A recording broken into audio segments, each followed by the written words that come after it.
네, 지난 수요일에 고용노동부가 올해 업무 계획 발표를 냈습니다. 코로나19로 인해서 지난해 참 많이 힘들었고 올해도 더 어려워진 노동시장인데요. 여기에 대해서 정부는 어떤 대책들 준비하고 있는지 좀 여쭤보겠습니다. 고용노동부 이재갑 장관 연결하겠습니다. 안녕하십니까? 네, 안녕하십니까? 예, 정말 코로나19 때문에 이 노동 상황, 고용 생활, 일자리 참 지난해 엄청나게 힘들었던 한 해였습니다. 네, 그렇습니다. 지난해 어떻게 평가하세요?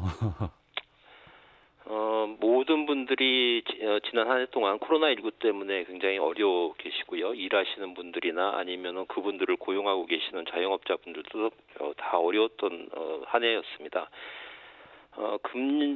작년에도 저희가 하여튼 최대한 고용 유지를 하고 그다음에 취약계층들이 생계 안정 지원을 통해서 코로나19로 인한 그 충격을 최소화하기 노력은 했습니다. 네. 금년의 경우에는 아마 이제 백신도 이제 접종이 시작되고 그러면 금년 안에는 코로나19가 종식될 거라는 그런 희망을 가지고 있고 그렇게 되면 금년 노동시장이 좀 더 나아지지 않을까 이런 기대를 가지고 있습니다. 네. 저희가 이 고용 동향 관련해 통계청과 이제 좀 인터뷰를 좀 해봤었는데요. 지난해 3월 이후에 10개월 연속 취업자 수가 감소했다고 하고 또 지난 12월이 이 감소 폭이 외환 위기 이후 최대 기록했다는 지금 발표도 나왔습니다. 지금의 상황을 고용노동부에서는 어떻게 진단하고 계십니까?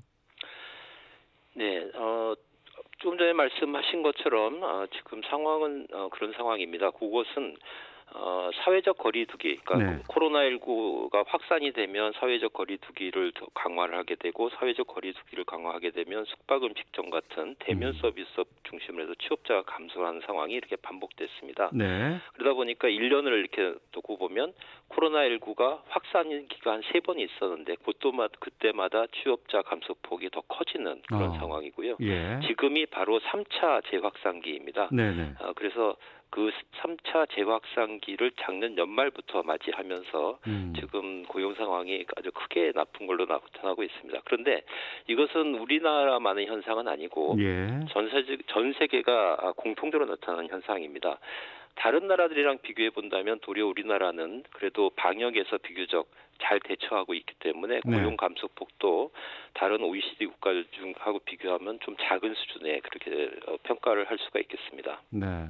우리가 빨리 우리 생활이 정상화되기 위해선 방역 수칙 잘 지켜야 되고 방역에 신경을 써야 되는데 그러다 보면 거리두기 강화돼야 하고 또 그러다 보면 일자리 상황은 계속해서 안 좋아질 수밖에 없습니다. 예, 그렇습니다. 올해는 어떨까 궁금하기도 하고 또 방역도 방역이지만 지금 우리 젊은 청년들 같은 경우에는 지난 한 해 또 올해 상당히 좀 일자리 때문에 힘든 시기거든요. 어떻게 전망하세요?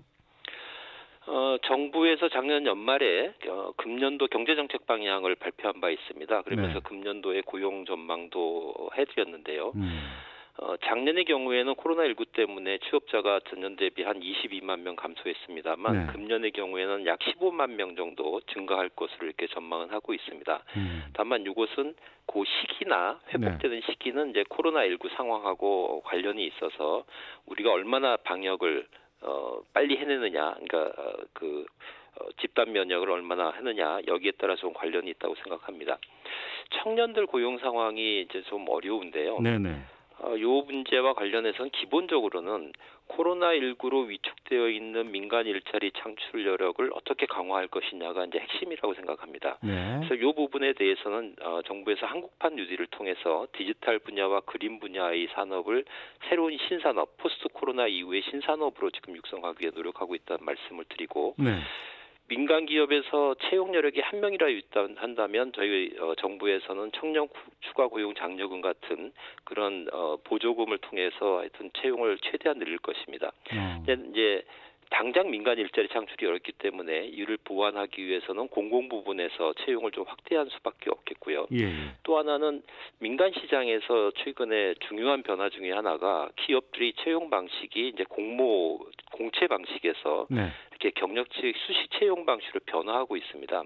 이렇게 되면 청년들이 중요한 것은 경력을 개발하고 경력을 쌓는 것이 중요하기 때문에 예. 이 기회를 다양한 직업 훈련이나 아니면 인턴 같은 체험형 인턴 같은 그런 경력 개발의 기회를 쌓을 수 있도록 저희가 그런 분야에 대한 지원을 강화해 나가도록 하겠습니다. 그러면은 수시 채용으로 바뀌니까 경력 개발 같은 걸 해야 될 텐데 그럴 때 국가에서 좀 도움을 줄 수 있습니까?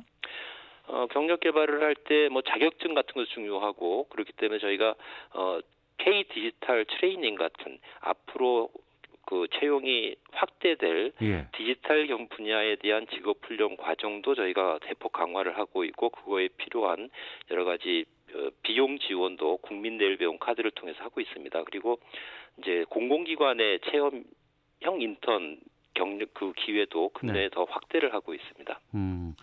그 올해부터 시행됐다고 하는데 이 국민 취업 지원제도 있지 않습니까? 예.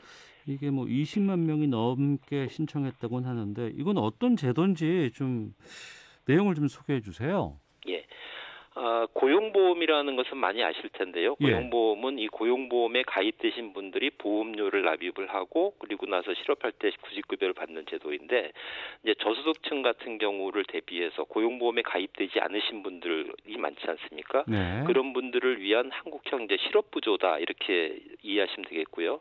그래서 저소득 구직자나 아니면 청년층이나 또는 경력단절 여성처럼 고용보험의 보호를 못 받으신 분들을 위해서 취업 지원과 소득 지원을 함께 제공하는 제도입니다. 그래서 여기에 참여하시면 이제 상담을 통해서 취업 활동 계획을 같이 만들고 이걸 위해서 필요한 직업 훈련, 일경험 프로그램 또는 복지 서비스까지 쭉 연결해 드리는 서비스를 제공합니다. 이 기간 동안에는 한 저희가 6개월간 한 50만 원씩 해서 구직 촉진 수당을 쭉 지급해드리고 만약에 훈련에 참여하게 되면 훈련 수당도 이렇게 추가로 지급받을 수 있는 그런 제도가 되겠습니다. 네.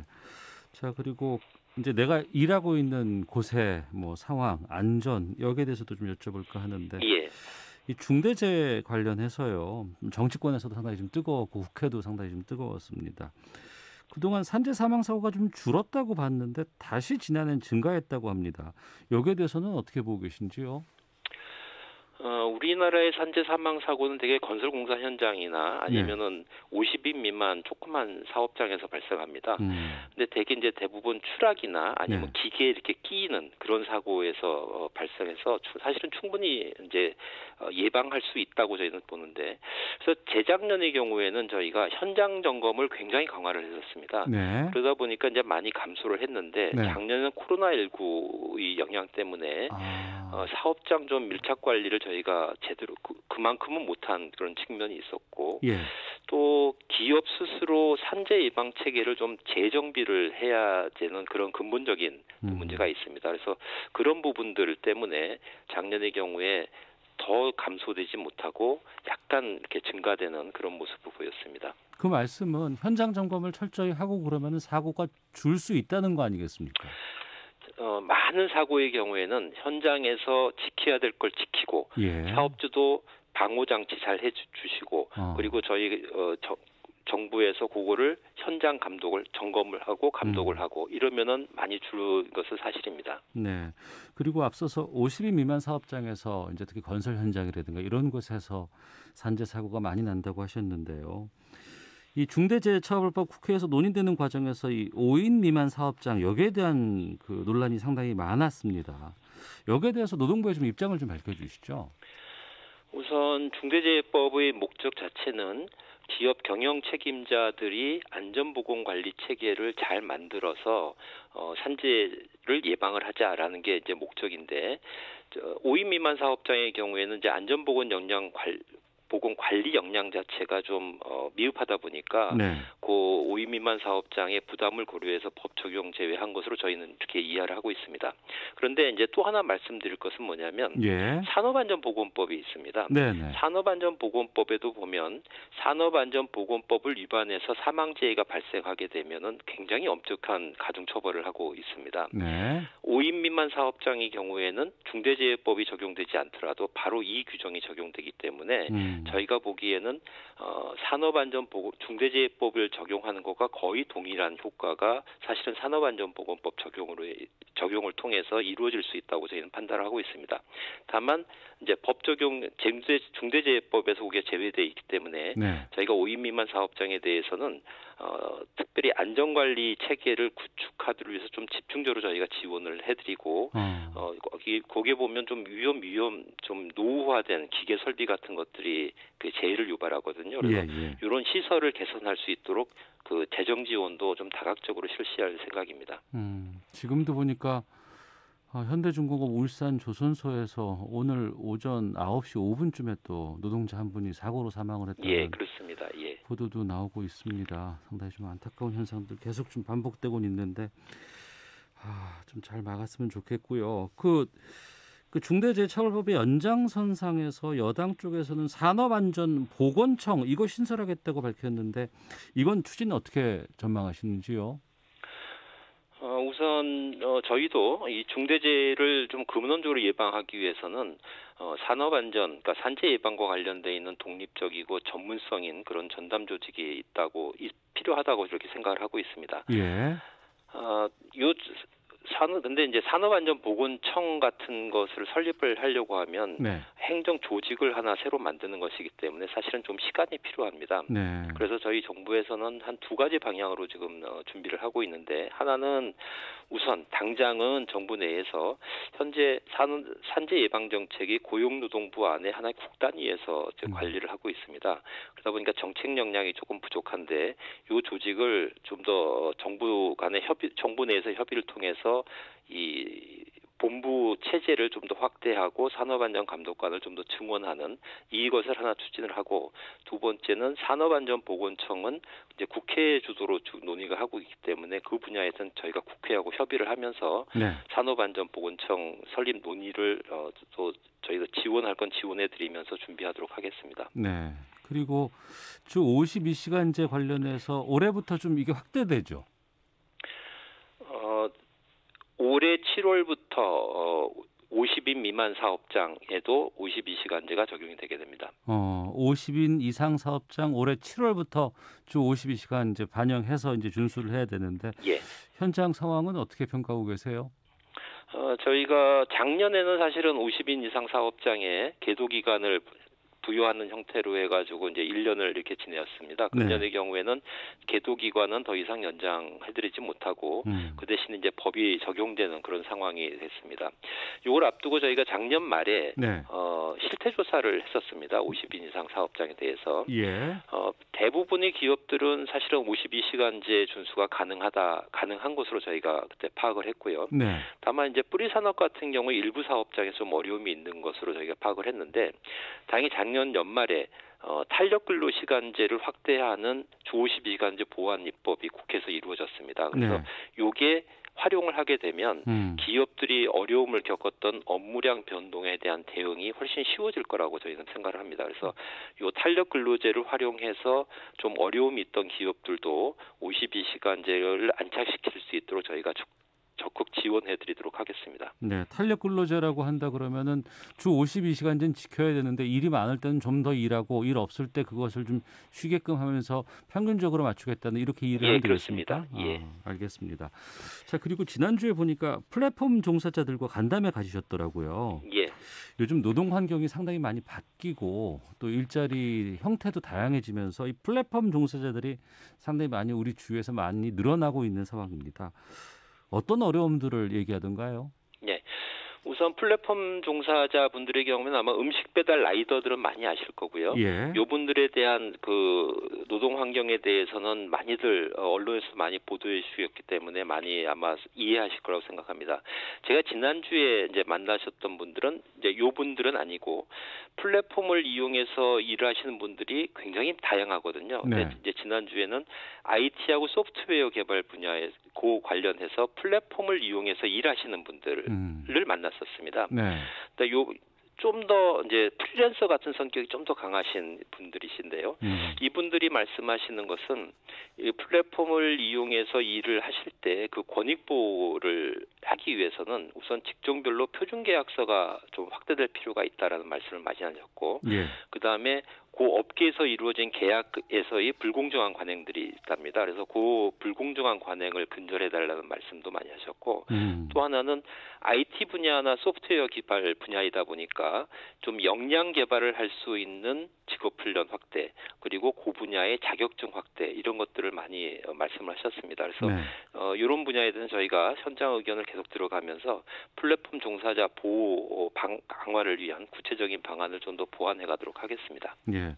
노동자 보호 같은 경우에는 이제 뭐 노동조합이 그 한 축을 담당한다거나 여러 가지 역할들을 좀 하고는 있는데 이 새롭게 생긴 플랫폼 노동자 같은 경우에는 개인 사업자로 많이 분류하잖아요. 예.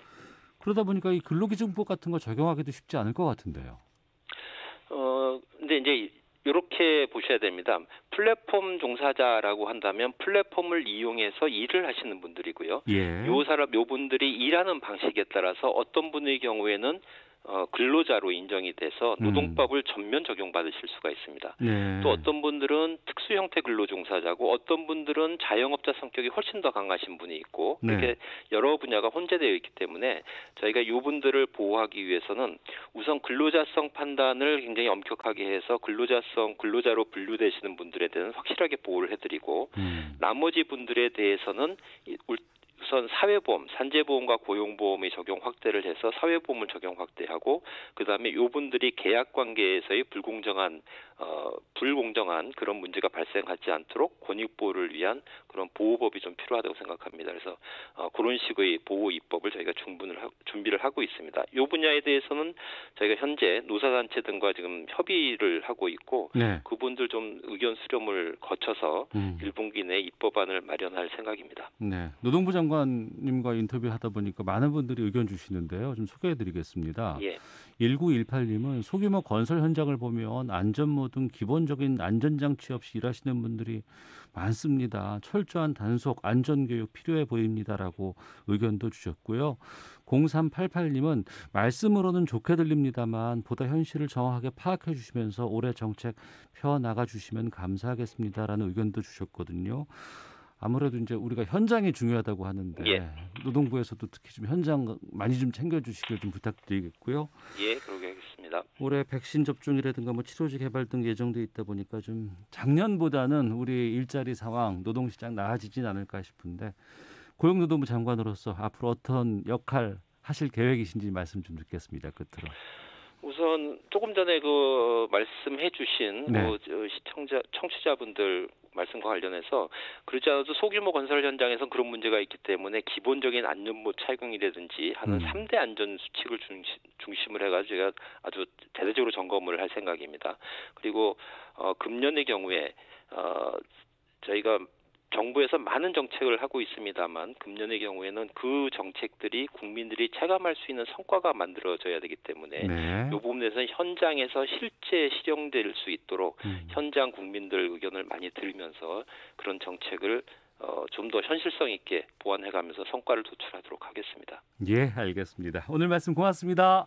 예, 감사합니다. 네, 지금까지 고용노동부의 이재갑 장관과 함께 말씀 나눴습니다.